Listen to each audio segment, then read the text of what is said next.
Greetings, denizens of the tri-state area. Jacob Weil here. And Blue Dragon 5. And Dragon, I know what we're going to do today. We're going to activate the Recap-inator and discuss my favorite cartoon, Phineas and Ferb. That's right. In honor of the 15th anniversary and in preparation for the upcoming revival, I'm guiding Blue Dragon 5 here through the series, experiencing his reactions watching it for the first time, and reliving my summer memories throughout the years. Today's episodes are Put That Putter Away and Does This Duckbill Make Me Look Fat? First episode, Put That Putter Away. Story by Bobby Gaylor, Martin Olson. Storyboard by John Goldenberry, Mike Diedrich, and Zach Moncrief directed. So, but I actually do have some interesting news to share before we give into our opinions on the episode. Okay. I actually met the voice actors for Phineas and Ferb at a convention today. Oh, how nice. I mean, fortunately, it wasn't. Well, I can't really say fortunately or unfortunately, but it was. What happened? It wasn't Thomas Sangster who was the voice of Ferb. It was the one who took over for him in the movie, in the second movie, who Vincent and David actually explicitly confirmed will be voicing him in the fifth and sixth season. So I met Vincent and David Arago Jr. Vincent Martella and David Arago Jr. at a convention today. All right. So, and they unfortunately they couldn't tell us anything because they haven't started recording anything yet. So, but I got to ask them, and I got both their autographs too. Nice. All right, just wanted to put that out there. In case you guys ever find this, thank you for being there. All right, so did you tell him you do the Recap-inator? Unfortunately, no. Oh. I don't know. I mean, as unfortunately, no, I didn't get to that, but because I had other people to go visit, and I didn't want to take up too much of theirs and other people's time. But I did get to meet them, and maybe I'll tag both of them in online or something one of these days. So, Dragon, what's your opinions on this episode? Yeah, so here's the thing. I love mini golf, so I was enamored with this one. Oh yeah, I've always liked mini golf. I've always been terrible at it, but I've always liked it. I haven't played a whole lot of it. What I have played of, I love the concept of mini golf. I love the design work of it. I've seen the indoor and the outdoor versions. I love it. Oh yeah. So yeah, the sheer design work that went into this is wonderful. Plus, we have kind of a nice change up in the formula by adding Stacy in the mix. It was a good episode. Oh yeah, and of course the Doofenshmirtz stuff wasn't bad either. I know, that was great. I mean, kind of a change in formula there. It's just more like kind of a lack of anything that he was trying to do in that one until the end. Mm-hmm. I really again. I'm not really good at miniature golf, but this is something you'd kind of expect young kids to come up with when designing their own mini golf course. Why not include a giant hot air balloon that lifts you up there? Why not include a tilt-a-whirl, a disco area, basically an air hockey area? Well, don't get into it all now. We'll talk about it when we get there. I know, but like I said, why not? Why not? Yeah. All right, so as you mentioned, Stacy takes over because Candace is sick. Yeah. What do you make of that? I love the fact that Candace literally calls in sick for the episode. Well, I mean, look at her. She could barely talk or walk, for that matter. Yeah, she's bedridden. Yeah, so it's and of course, Stacy's there to help her. She brings her miso soup. Brings her I guess Funniest Idiots or something. And of course, Rocky Road can't have everything be good for you. Yeah. Which means she's taking a dig at Rocky Road for some reason. Well, no, it means you can't. Again, ice cream's not good for you. I think is the point. Hey, you can't have everything. That's It's good for you. I always thought of it as like a kind of like a dig at Rocky. No, it's not a dig at all, Jake. It was just saying, like, hey, here's healthy stuff for you, but here's one unhealthy thing for you because you don't need all healthy things. I mean, that's a fair way of looking at it. All right, so main crux of this episode: Little Duffers. It's closing. It's closed. It's on its way out. Oh no, not Little Duffers. I actually just learned. I actually kind of learned something by actually looking into like some of this episodes. Like apparently a duffer is a term for a below average golfer. I didn't know that. Oh, nice. I always thought it was just like a fancy. I mean, I kind of figured it was like related to golf. I just never knew exactly what. Well, that does make me realize, there's kind of a fun correlation to this when you think about it. Both of these episodes have, I guess, retroactively a little hint of Kim Possible in it. The obvious one is in the second episode we're going to get to here, but this one, though, a little bit of Duff Killigan. Yeah, I mean, I love Duff Killigan. That's what I'm saying. So it makes me realize, okay, Duff. That's why we called him that. And we have Ellie B saying, like earlier he said it's not golf in miniature, and then I commented it's miniature golf. Yes. Like I would love to play on their course. It's miniature golf. It's supposed to be really silly and goofy. Yeah, I do love that line though. I just love it's not golf in miniature. It's miniature golf.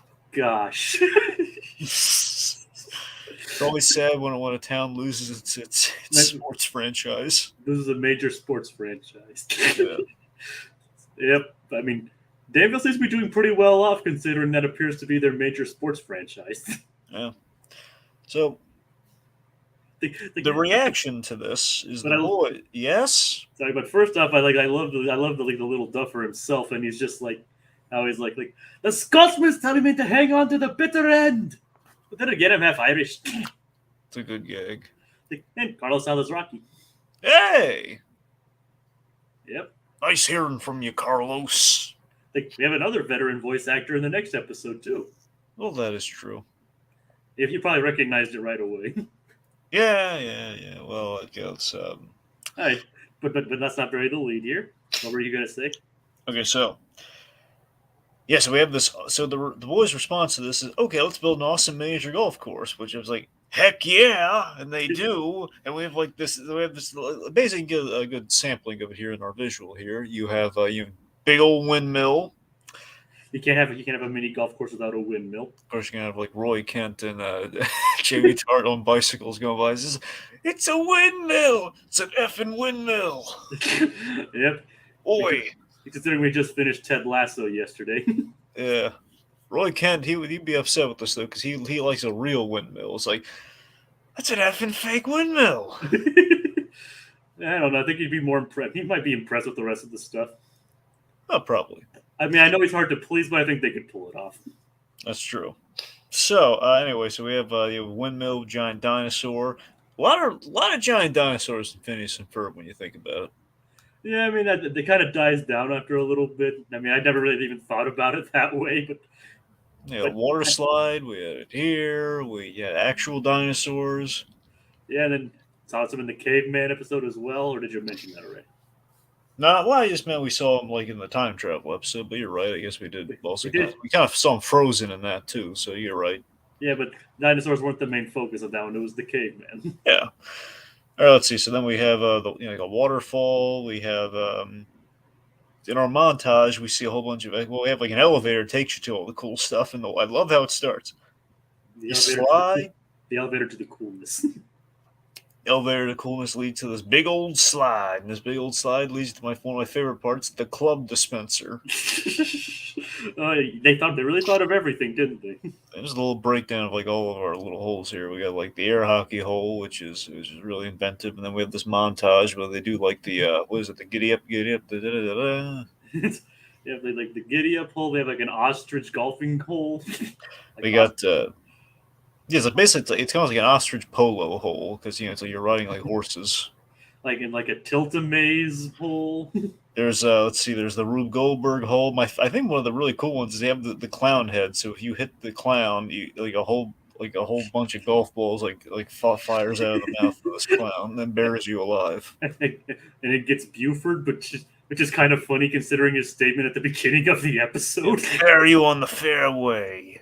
You mean metaphorically, right? Yeah, sure. It's like, oh yeah, right. Yeah, and he just puts away his shovel. There's like a batting cage, and then of course there's the disco hole. Of course, we have the classic disco miniature golfing queen. Yep. Which of course, as you probably realize, is a parody of ABBA. Mm-hmm. It's like.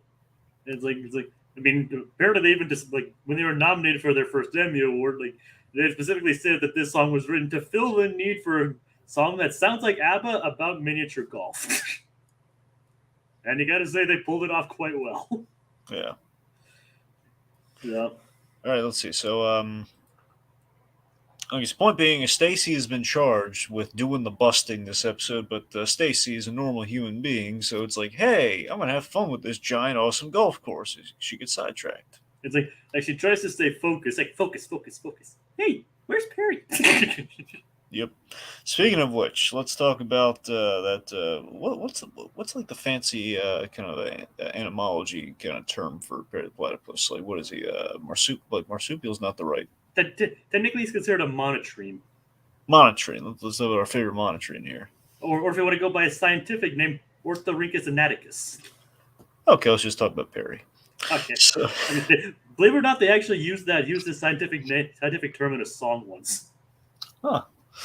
Okay, so Major Monogram, just big old jerk. Monogram.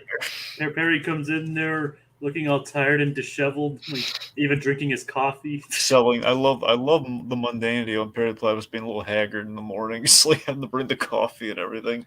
I mean, it kind of explains why he's sleeping in the next episode too. Mm-hmm. So I mean, I know that's not meant to be like specific continuity, but point being, Monogram, just a big old jerk. He denies Perry the Platypus is his vacation request. It's like I've been looking to improve your vacation time, but there's a small problem, and by small problem I mean big problem, and by improve it I mean deny it. If he does apologize though. No, he doesn't mean that's an insincere apology though. Okay, he has to realize like. Okay, Doofenshmirtz, of all the ridiculous Doofenshmirtz plots that he's taken this platypus out of his way to stop, this one's like, Doofenshmirtz has, well, I guess we could put it musically, Doofenshmirtz house in the suburbs. Yes. Yeah, so that's what I'm saying. Like, it's like, okay, so Doofenshmirtz has basically just bought a house in a small neighborhood. That's all he's done, okay? It's all the confirmed things that he's done, and it's like, okay, look, it's good. It can wait, all right? Don't you have other agents? You know, it's like, come on. It's like the agents are specifically assigned to certain pharmacists, not pharmacists, evil scientists. Even so, is the fact that Perry's putting a lot of hard work there and denies it. And you see how touching was it? It was touching, kind of heartbreaking was it? You saw Perry all sad after he was denied that vacation time. Like if anyone deserves a vacation, it is Perry the Platypus. Yeah. With how much stuff he has to put up with. Bright side, though, Doofenshmirtz at Doofenshmirtz house in the suburbs. He's just relaxing in a swimsuit on his hammock, listening to the Adventures of Tom Sawyer translated in Evo. Yep, I mean, haven't you always just wanted to listen to your favorite literary classics in Evil? All the time. Yeah. Oh yeah, it's like it really brings out a whole new nuance to these classics. Yep. Right, so Perry crashes through his gate or through his fence. And it's like, how dare you crash through everything without a housewarming gift? How thoughtful! He brings him a housewarming gift, which is just a giant plant. Yeah. but it's still a nice plant. And the funny thing we forgot to mention. His house is literally down the street from the Flint Fletcher. Okay, that I missed. That's really good. I mean, it's like literally like less than 5 seconds away from his hover car. That's funny. Yeah, so it's not even that far of a trek for Perry. Yeah, for a change. Yeah. So he shows up there, and Doofenshmirtz, he's just chilling by the pool, and he's got a really. I want to take a moment here to acknowledge Doofenshmirtz. He's got a really nice house in the suburbs. Yeah, it is a nice house. I mean, I'd like a house like that. I mean, it has has a backyard pool. It has like some nice trees in there. Like, I don't know what the interior is like, but if it's as nice as the exterior, He was talking about putting in a breakfast nook. I'm sure it was rather nice. yeah, I mean, that's what I'd like a house like that. Yeah. So, I mean, it's probably going to be more expensive after the breakfast nook. well, yeah. He's gonna flip. I like the idea. It's not really for me. I think I'm gonna put in a breakfast nook and flip it. I mean, which is kind of smart if it's not working out for you. Yeah, for sure. Anyway, so I love this. He's saying like, hey, I'm not really doing anything evil at the moment. Why don't you feel free to hang out with me by the pool and just like I'll sign something that says I did something evil if it'll help you. And Perry just like looks around for a second, then puts on his sunglasses. He does it. Yeah, I love this. It's so refreshing. Like you get to see you just hang out by the pool for a bit there. It's nice. You can see basically Doofenshmirtz and Perry like kind of just like being like sure there's it's like Sam and and what's the sheepdog from Looney Tunes? Ralph, I think. Sam and Ralph. Like when they're like trying to get the sheep and everything, and then it's like they're like literally punching clocks in it. And that's kind of what I say with like Perry and Doofenshmirtz. They're like they're kind of just buddies and they're just hanging out. Yeah. It's just that one's a secret agent and one's an evil scientist. Look, those rare moments when Tom and Jerry got along. That too, yeah. That's probably a better comparison. Yeah. So, anyways, of course, while this is happening, the week that we are then informed about the real menace to the neighborhood, Phil the neighbor. It's like what does he do, Dragon? What does he do? Oh, Phil, naughty Phil. Phil, what he does is he's just a terrible person. He's like the most vile, depraved maniac known to man. He should be put away. Because he's a menace to suburban society. Yeah, where's J. Jonah Jameson when you need him? Exactly. Let me tell you about Phil, kids. Let me tell you about I'll get ready to build like some Ghostbusters anti-logos around Phil's face here, okay? Makes Dinkelberg look like a prince. Well, then again, Dinkelberg's not all bad at all. He's just a really super nice guy. So point being, Dinkelberg. Dinkelberg. Phil, on the other hand, Phil, that filthy, pinko, bad neighbor. He has a fruit tree, which the fruit falls on Doofenshmirtz's land. He doesn't clean up after his dog, which is leaving all sorts of mess on Doofenshmirtz's nice lawn and his nice house. He never puts away his trash cans, getting all dusty and cobweb-ridden and just nasty. And then, to top it all off, he blows all his leaves onto Doofenshmirtz's lawn. If we learn anything from King of the Hill, a man's lawn is sacred. And that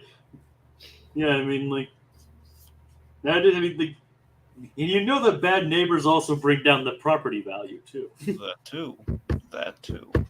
So it would also kind of ruin his deposit when he flips it.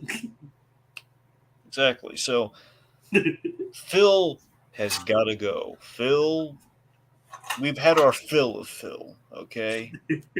Now we're going to bury him on the fairway, but not in clown balls. We're going to bury him in leaves. Lots and lots and lots and lots of leaves. I love it. Dude, here's the thing.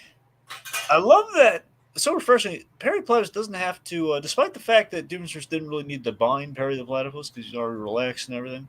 Yeah. Just the fact that we don't have Perry have to foil Doofenshmirtz was really refreshing. It's like Doofenshmirtz brought it on himself.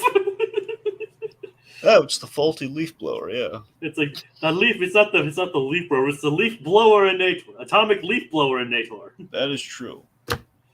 Like, and of course, like when he tests it out, it like goes wild and basically knocks all the leaves out of his own tree. It's like, just as I planned. Well, that possibly was on purpose, just not as clunkily though.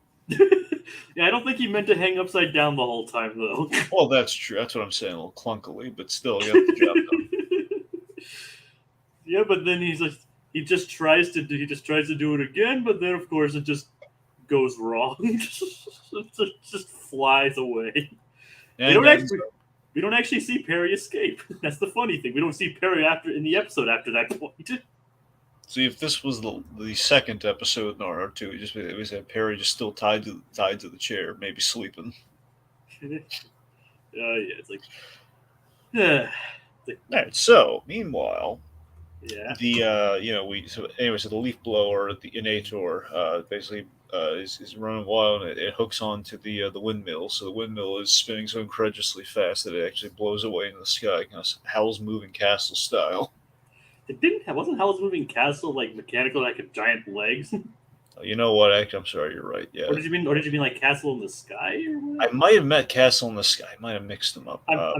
Keep in mind I haven't seen either, but I'm just going based on the titles and what I've seen from the trailers. Okay, let me use a different analogy, kind of like Bowser's Castle esque. Ah, you mean like from the Mario movie? Yeah. In general, it's the idea of like the floating fortress. Yeah. All right. All right, let's just go with that. So yeah, so it's going full Bowser's moving castle there. Bowser's. I would love to see something like that. Yeah.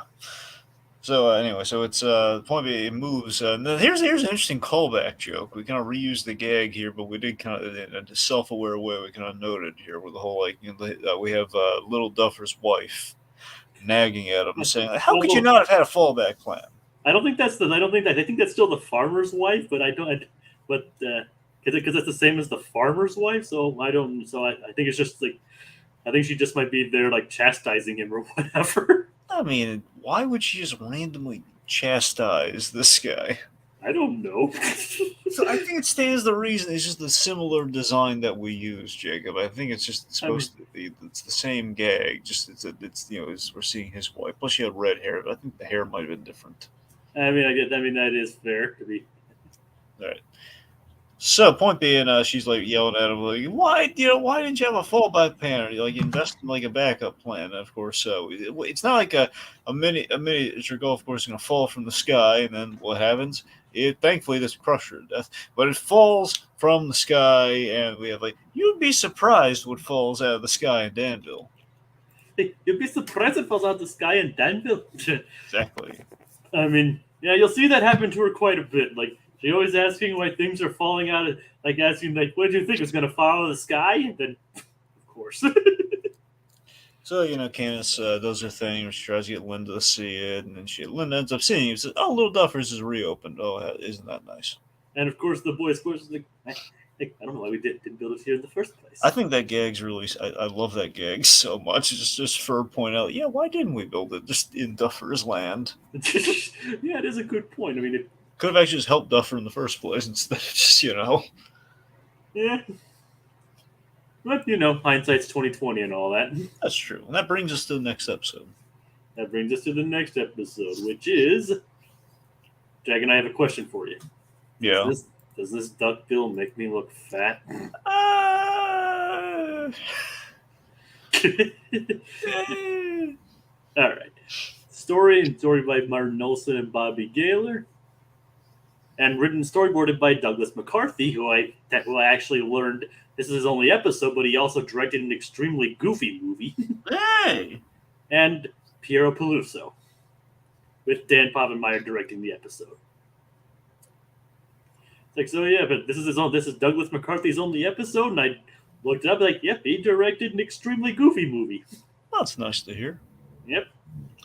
I mean, that one's always hard on extremely goofy movie. It has a lot of redeeming values. It does, yeah. I mean, again, obviously, it has stiff competition with the original, so it's never going to top it. But still, Well, of course not. It can't top the original. Yeah, I mean, goofy disco dancing, man. That's kind of hard to beat. With his girlfriend. Yeah. Showing that Goofy's got game. Yeah, I mean, his lapels flap. Yeah, but we've already probably discussed an extremely goofy movie in this channel before, so. No. Have we? Yes. All right. So what do you make of this one? The classic brain switcheroo episode. Yeah, that's the thing. It's a very stock plot, the brain swap. We've seen pretty much in every show, or at least almost every show. It's fun and absurd, but I got to be honest. This episode, comparatively, is definitely the weaker of the two. It's I think Candace's side of things here, the Candace in Perry's body, it's a little off. I think there's a lot of elements that are out of character in that plot, that side of the plot on this one. So I take some issue with it. I mean, I can see where you're coming from on that. Although I personally kind of like the embarrassment subplot a little bit, Yeah, or at least like someone like maybe like like the callbacks and like stuff that we actually don't get to know about. yeah. All right, well, it's like LEB has actually two comments saying, "Is there something scandalous happening with the farmer's wife?" Well, I'm glad you asked because that brings us to something we forgot to mention with the Gritty reboot. Pretty reboot. Yeah, so assuming that is the same woman who just dyed her hair for her new marriage, presumably it's like after her traumatizing event in which she was crushed nearly to death by by a floating business venture. She basically she kind of she as soon as her hand was capable, she signed divorce papers and she kind of got a new lease on life. She kind of dyed her hair. She met a nice short Scotsman who apparently is half Irish, and she she started a nice life for herself with him, and she supported his dreams. And but deep down, this lady's got a problem. Her problem is she just she nags and nags and nags about having fallback plans. Fall being the operative word, and it will always be her undoing. And thank goodness in this case she did not horribly get horribly squashed by said business venture, but. There's some knowing there, and I like to think there's a moment of like there was probably a little tough period during the marriage of like this miniature golf course is a big rebound for her, and she was going out on a limb, and she knows is literally hurt her before twice, and she's there were probably some cold nights in the little Duffer house, and she and basically got to a point where it's like, you know what, I'm gonna tell him off once and for all, then I'm gonna leave him. And she was ready to walk out the door, my friend. She was ready to tell him off and to just like look at him one more time, and then just go walk and say, you know what, I can't do it anymore. The scene was going to turn dramatic. Had that golf course not have fallen like it did with style, and it did, and the marriage was saved, and they lived happily ever after. All right. Okay. And we also have another LEB comment that says about our good. It's an extremely goofy movie first, and in my opinion, it's very good. I think I might have saw it first too. I think I caught it like when I was in a Disney hotel and it was on TV when I was there, and I saw it then. Cool. All right, so it begins with the boys watching a horror movie. Yeah, so this horror movie is it's kind of a parody of two things. It's mainly a parody of The Fly, Jeff Goldblum. Yeah. I forget. Do you remember if the Jeff Goldblum Fly movie is a remake or not? Yes, there was a movie from like the 50s or 60s that was called The Fly. I mean, I think it's a loose remake, but it is still technically a remake nonetheless. Okay, so maybe technically this is probably more a parody of the original Fly, but the second thing it's kind of a parody of is a little bit of Ed Wood in there because Torbo, the very George the Animal Steel, or I guess, sorry, I remember the, let's see, so George the Animal, I love the Ed Wood movie, but the Ed Wood movie kind of has like the thing of the wrestler where one is George the Animal Steel who's playing the original wrestler. I'm just trying to remember who the original, Tor Johnson. There you go, Tor Johnson.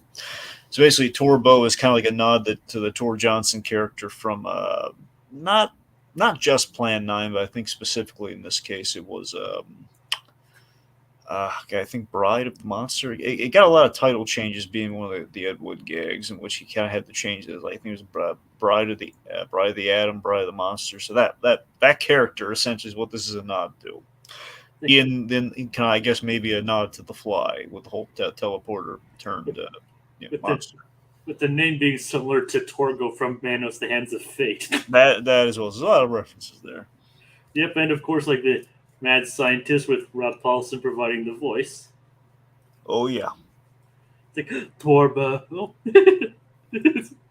And of course, it's like the mad scientist has like created his ultimate invention, the teleporters that will allow him to go anywhere in the world. One key flaw. Yes, what is the key flaw? You gotta have the teleporter where you want to go, which means you're gonna have to go there in the first place to put it there. And as Torbo brings up hysterically, I love that we call this out. It's rather redundant. There's a lot of redundancy in that plan. Well, if you're just gonna go there anyway, set it up. I mean, why need a teleport? It's like, do you want me to cut out your tongue again, Torbo? Yeah, that's the scary part is again. It's like, what? And of course that gives Phineas an idea. It's like, Ferb, I know what we're gonna do today. In which case, Ferb just covers his mouth. To be fair, who would be able to tell with Ferb all that much? And it's like the one line per episode, but I mean, true, but even then, having your tongue cut out wouldn't be pleasant either. Oh God, no, obviously no. It's like, but he legitimately thought for a moment that Phineas was gonna cut his tongue out. Yep. It's like, nope, you're not doing it to me. See, brief, gritty reboot time. Brief, gritty reboot time. Yeah. So basically, you have. So Isabella comes by and says, "Hey, Ferb, what you doing?" And Phineas gets insanely jealous when Ferb answers, and he's just like, "Hey, Ferb, that's never gonna happen again." The next episode, Ferb doesn't say a word at the end. Says, "What do you think, Ferb?" And he's going like, Man, we're kind of turning Phineas into a little psychopath. Yeah, well, the DNA's kind of there. I mean, that's the thing. If we turned him intentionally doing what he does with Candace, it would, it's a little dot. It's like just a hair to the right. We're there. It's the hair to the right. Yeah, I can see that, I guess. Yeah, if we just dial it to 11, right now we're at 10. If we just turn it down a little more. Or the case of Muppets Mayhem 11 and a half. Yeah. All right. Hey, you see the Muppets Mayhem, the Electric Mayhem goes beyond Spinal Tap. That is true. Like, this is Spinal Tap? Well, they're beyond Spinal Tap. Okay. So here's my problem with the episode. Candace, I think, is uncharacteristically, just for our story purposes here, she's down on Perry the Platypus, which usually she's not. Well, I mean, that technically, that kind of becomes a characteristic of her. Like, she just doesn't really. I mean, she doesn't hate Perry or anything, but she doesn't. I mean, remember in the second episode, like her own birthday, she was like, "Ew, gross." Really? Was she though? Yeah. Like legitimately, like she doesn't, like she's grossed out by the platypus. I mean, here's the thing. Other places, because remember, she's like having her dream. Like she woke up by, she's like, "You gross, Perry." Wasn't she like imagining she was? Wait, was it just she was being sung to, and then she woke up, or was it that she was like about to make kissy face to Jeremy, and then she woke up to Perry? I mean, it was a song about her birthday. Okay, so it was the song. Okay, that's fair. I guess what I'm getting at is like, yes, you're right, Jacob. That did happen. It's the fact that we have other places where she's like, really nice and friendly towards Perry. It's getting inconsistent. I mean, we're going back to where we kind of moved her past that, and yeah, we're going back there. I mean, it's not. I mean, remember, she still doesn't like Perry. She just doesn't want. She just doesn't, want him near her when she's in bed. And it is to me, it's kind of reasonable to expect try to have the boys keep track of Perry. Right. Well, okay, so Candace is so that part's not. I wouldn't really consider that out of character. And even though you do see like future episodes where she is concerned, and even like with Perry, I mean, I still wouldn't consider this entirely out of character for her. All right, I guess that's fair, but even so, doesn't it feel like a little odd that we just kind of a little forced that, like, okay, she's grabbing the platypus and bringing them into the other, like, boys, what, this thing shouldn't be in my bed. It's like, it's a little bit of an overreaction, but it's. I mean, is it really out of character for Candace of all people to overreact? Well, not overreact, but overreacting like she's grabbing the animals. The show is like a prop practically. I mean, to be fair, it's not like she's like being rude to him or being like rude to Perry or anything like that. Well, she's saying like this. I don't want this gross platypus in my bed. So it's not exactly like a glowing moment. Well, I mean, it's not. I mean, Animals are gross, Dragon. That is, all right. I mean, I have turtles and I love mine, but I wouldn't want I still wash my hands after every time I interact with them. Okay. So, all right, fine. Regardless. I mean, look, I see where you're coming from. I'm just trying to show you where I'm coming from. All right, so anyway, so we do kind of our Jeff Goldblum fly thing. I mean, again, I know it's in general the fly thing, I guess with the '50s comparison, but we do a little body swap thing here between Perry and Candace, and we have that we have a trippy effect here. So Candace in Perry's body, kind of like the feminized platypus. It's a trippy sight, isn't it? Like, it's very interesting to see Perry animated like that. Yeah, it is kind of weird, especially considering the only difference done to Candace, Perry and Candace's body is just the fedora. Well, yeah. So it's like, so yeah. But still, it's the fact that the whole like Candace in Perry's body, though. Here's one of the risks that you have anytime you do a brain switch story, especially between species. How can Candace talk? I mean, keep in mind, it's like since people brought up Kim Possible and you brought up Kim Possible, it's like the brain swap there. They switched vocal cords. That's true, but you could always argue perspective on that. But I have to rewatch the episode to see exactly how they. I remember the episode when they kept the voices when they switched to the other body. No, I know, Jacob. I know that, but I know we, the audience, could hear them like that. I just mean like could they hear each other? Sorry, did other people hear the right voices coming out of the right bodies or not? That's what we don't know. I mean, that I don't remember. That's what I'm saying. Like the assumption is that it's pretty much as it was. In which, okay, so basically, Ron Stoppable is sounding like Kim Possible. No one's talking. No one's bringing that up. I mean, to be fair, there are shows that do the brain swap where the characters keep the correct vocals. Well, that's all I'm saying. All I'm saying is that yes, it's kind of like a thing where there's always the risk of that story where you have to. Sometimes you got to pick one side or the other on that. Yeah, it's kind of a 50-50 shot of like, okay, so are we going to allow the animals to talk? Are we going to have like our voices be the same when we switch bodies, or is it going to be the corresponding vocal cords? How's that going to work?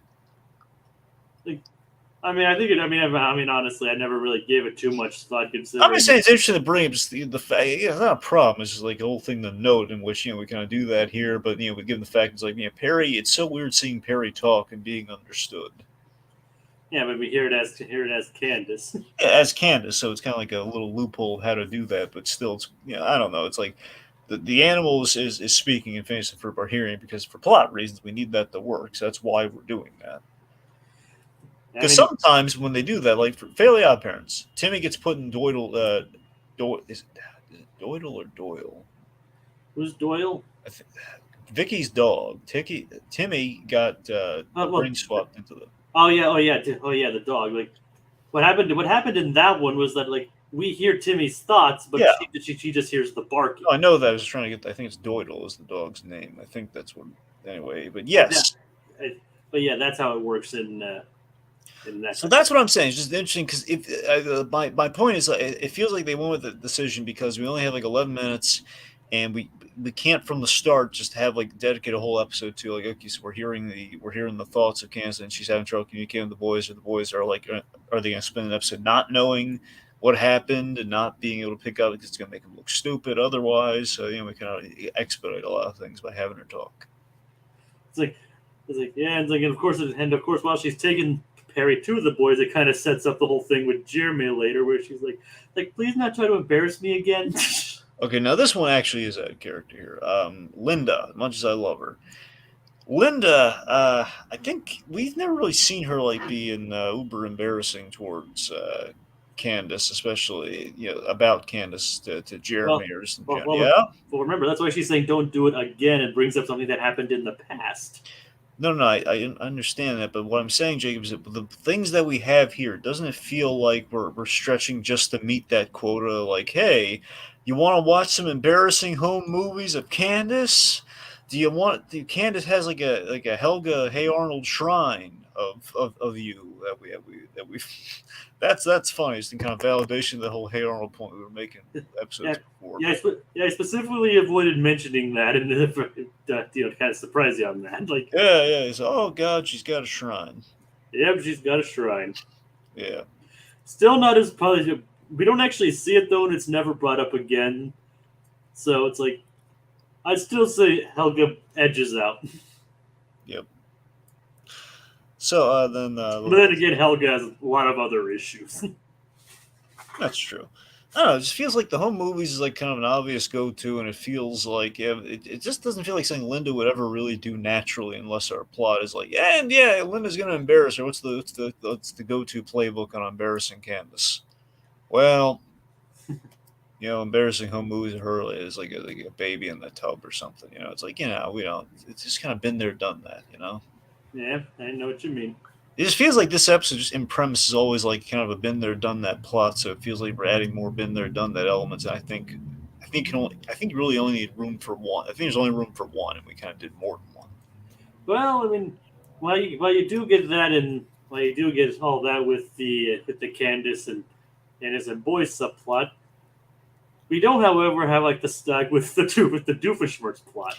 Yeah. So Doofenshmirtz, he's we got Monogram and Carl, and they're talking about how they have lunch at Slushy the Clown every day. I love that idea, by the way. I love the idea they have lunch every day at Slushy the Clown.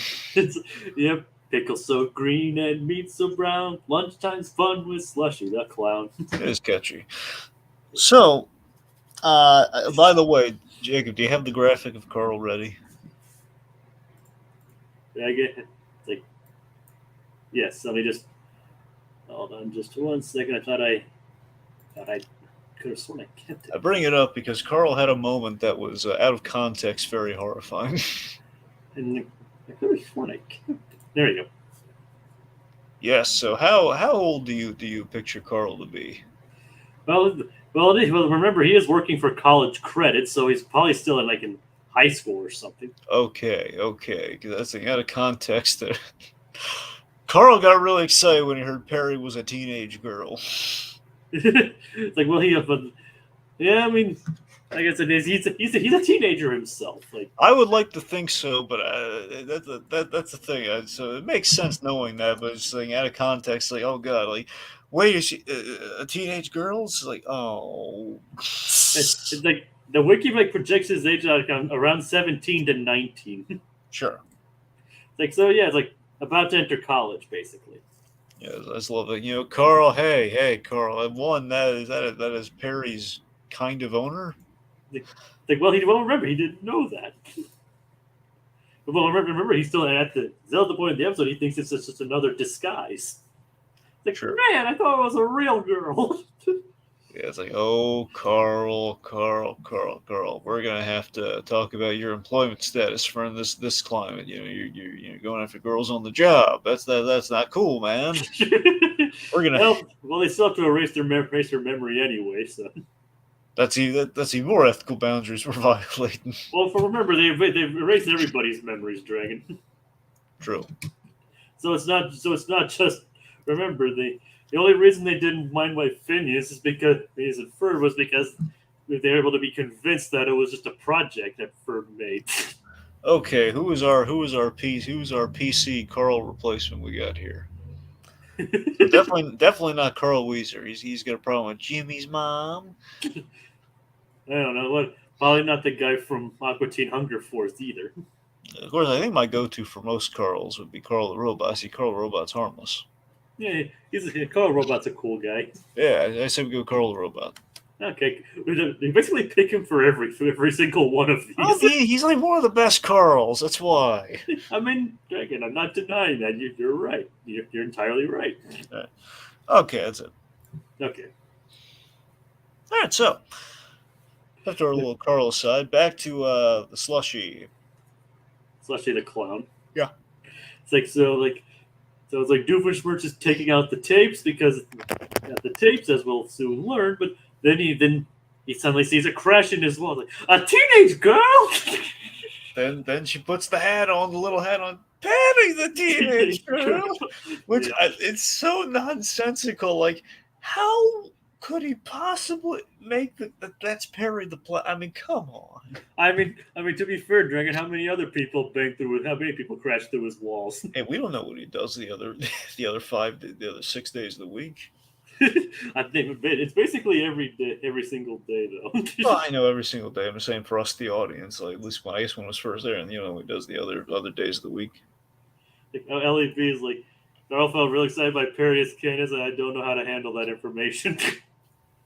or Carl getting fired every episode. Dang it, Carl. But yeah, it's like, but think about it though, Dragon.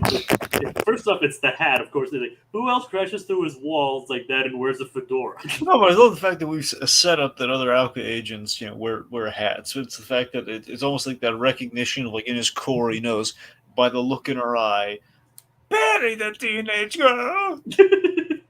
Yep, I mean, so what is Doofenshmirtz's plan this time? Dragon? First of all, I love that he has like the small cage for plebs, and he apologized. Like, I didn't know you were gonna be a teenage girl. I would have built a bigger trap. Yeah. So old Doofy, the Doof. I mean, at least he'd be courteous about his size. Yeah, so Doofenshmirtz, he wants to rip out the tapes purely because it's a near one that gets on his nerves, and he doesn't want to hear anymore. And he's going to replace it with an evil jingle, but he's having trouble literally rhyming evil. Like, yeah, but it's like there are actually a couple words that rhyme with evil, like weevil, upheaval, medieval. There's several words that rhyme with it. True, but he's having evil writer's block. And of course, he's like, Beavis, Steven. None of these are words. Yeah. It's like, writer's block is a real issue. The real issue, and of course, we have to support Doofenshmirtz through this. Or do we? I don't know. If it interrupts lunchtime, I mean, then that'd be crossing a line. Certainly. Like, Jacob, would you rather eat lunch next to an adorable clown statue? I mean, they got nothing against the adorable clown statue. Yeah, maybe. Yeah, but you saw how sad that guy was in the video. That's true. He just took it away. He just started crying. He just got a frown on his face. Right. I mean, it's a real tragedy. Yeah. So I was like, he's just trying to create a jingle and everything, but of course, Perry escaped using a hair clip, which is actually kind of like one of the more practical things ways that Perry has actually escaped. I love the detail that there's like a little tip jar on top of Doofenshmirtz's piano. It's like, who is he getting tips from? That is a good question, yet there are tips there. Maybe he tipped himself, I don't know. Maybe Norm did it. Yeah, maybe Norm did do it. It's like, let me check what next week's episode is. Yeah, actually next week we will be seeing more Norm. Ooh. Anyway, so yeah, let's see. So we have a little fight here between Doofenshmirtz and Candace, and we have this great game where Candace, Perry as Candace tries hitting Doofenshmirtz with his tail, but probably she doesn't have a tail anymore. And again, out of context, we have some Carl problems there, but it's like he just basically swings in front of his face. Yeah, which again, out of context, horrible. Which I'm sure on the creator's part was entirely intentional. Of course, yeah, sure. Yeah. And then it's like wait, that can't hit a girl. He's got a teenage daughter. He can't hit a girl. Also double standards. Oh no, for sure. Yeah. He's fine with it. He's fine with punching animals and trapping them, but hitting a teenage girl—that's where he draws the line. Really, just one animal, so No, I guess that is true. So what if you there's kicking a puppy, and then there's kicking a puppy that killed your whole family. So Yeah, I guess that does. I guess that's a good point. But not that Perry killed his whole family, but still, he killed all his clones. Very true. but either way, in substitute of the tail, though, Perry does manage to procure a purse. He just out of hammer space, just grabs a purse and is like whacking them, and then ties them up with the iPod. It's like, did you have that purse when you came in? And of course, like when he sees him like do like the nunchuck moves with it, it's like I'm out of here. Yep. And tries and does the whole leaving the cloud, the cloud of smoke that's shaped like you or whatever. Somehow it didn't work. He's like, how did that happen? Like, what just happened? Yeah. I actually looked up that scene. It reminded me, and someone posted a comment that said like they were of something that Dan once said, and he said like basically he said a lot of what went into this show was what amused me at the time. Yep. Like so you can probably see that, and you probably see like it just amused me. So speaking of like ethical implications, by the way, just gonna flip it back to the Candace and Perry's body. We have like this really twisted situation here where Jeremy is there essentially for a date. Essentially, well, yeah, they're supposed to hang out and like go somewhere. I'm trying to remember where, but I can't. Yeah, that is true. Point being, so Candace is cuddling up to Jeremy as Perry the Platypus, and he's getting affectionate with her. Like, well, I mean, he doesn't know, and oh yeah, it is.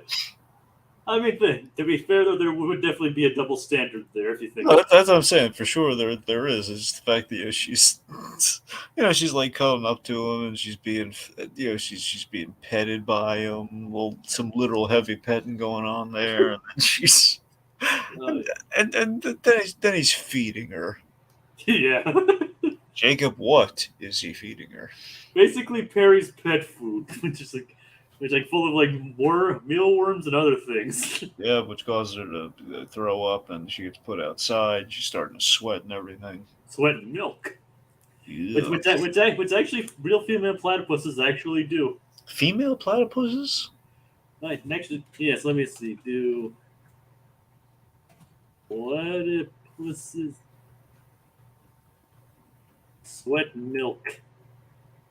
Their milk oozes out of the mammary gland ducts and collects in the grooves on their skin, where the nursing baby is lap it up or suck it up from tufts of fur. Yeah, gross. Yeah.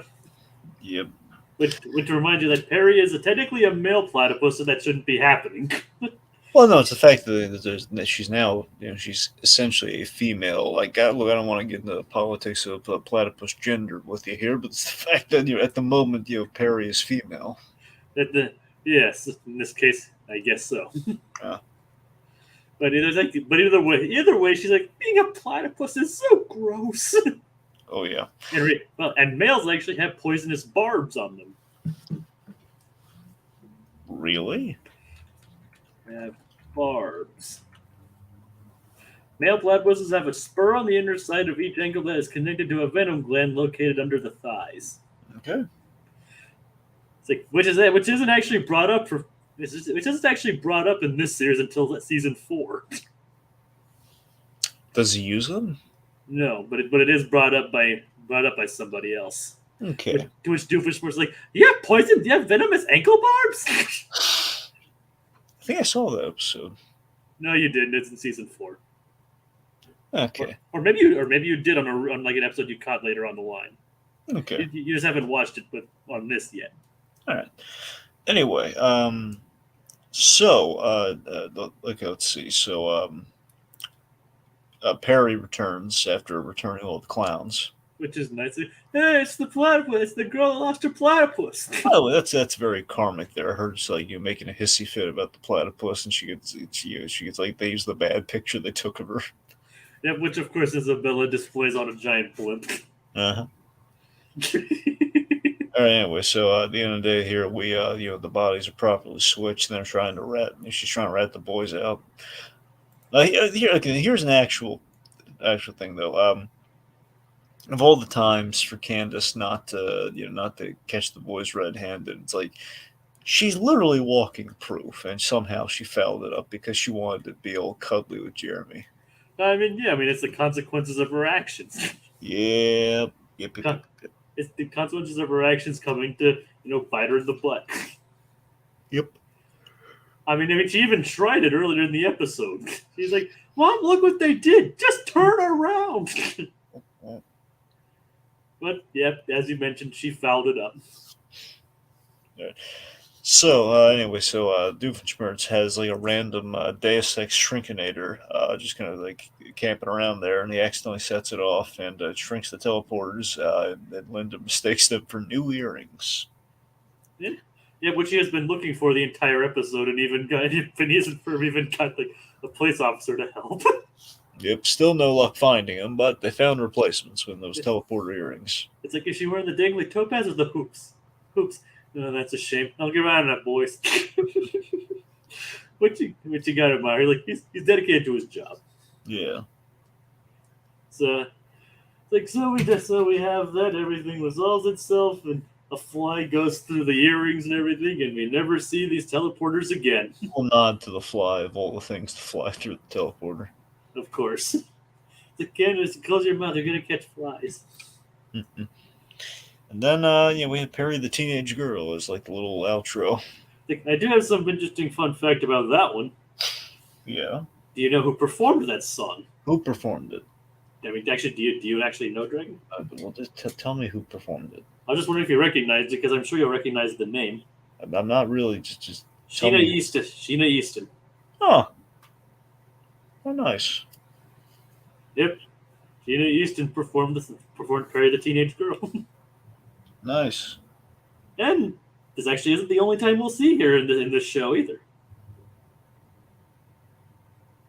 We'll see her at least 2 more times. So, okay. I just thought I just thought you'd recognize the name. Yep. So.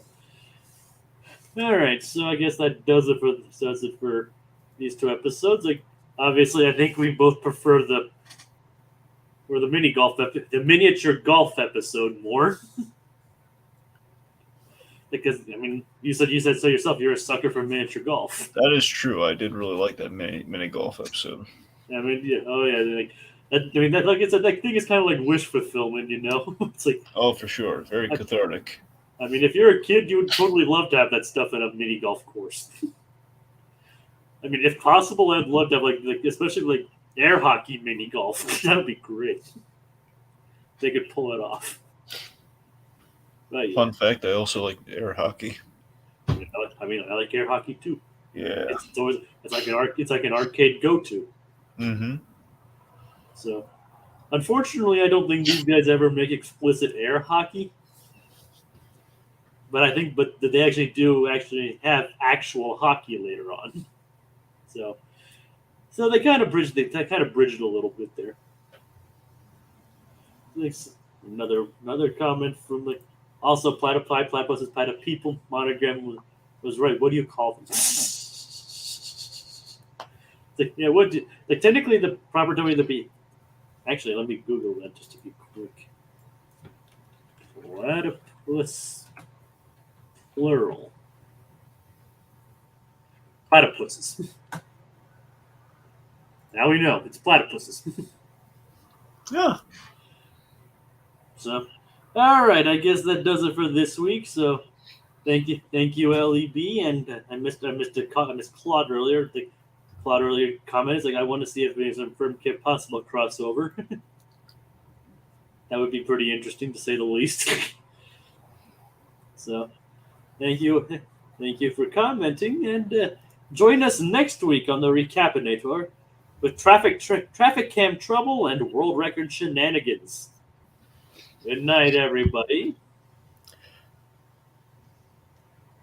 You'd be surprised what falls out of the sky in Danville.